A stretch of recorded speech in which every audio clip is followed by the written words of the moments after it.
सी आज जो कथाटी कहते से गोटे वास्तव निछक सत कथा कहते जो निष्पत्ति कहला कि 30 तारीख पर निष्पत्ति शुणा कौन से निष्पत्ति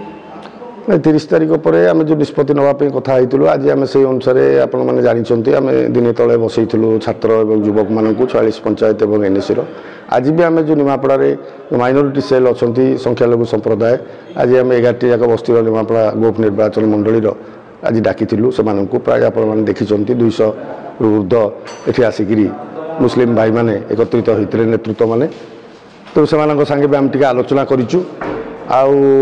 समीर दास आमर नेता से आलोचन उपस्थित थे तेणु से जाइए भुवनेश्वर तेणु आम फेर आउ थे निर्वाचित प्रतिनिधि एवं आमर सांगठनिक नेतृत्व समस्ते बसिकी आम खूब शीघ्र निष्पत्ति बीजेपी को जावाई चर्चा जोर धरती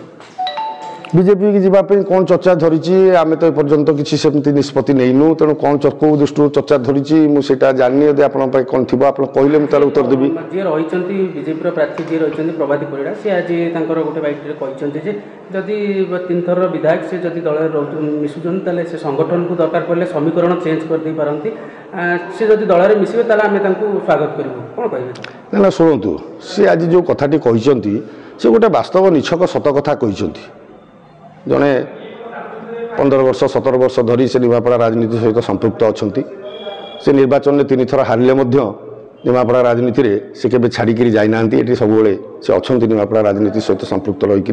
तेणु से आज गोटे निछक सत कथा कहते प्रकृत में जब समीर दास चाहिए आपण मैंने कहना कौन निमापड़ा राजनीतिर समीकरण बदल जीवनी से सही कथाटा कहते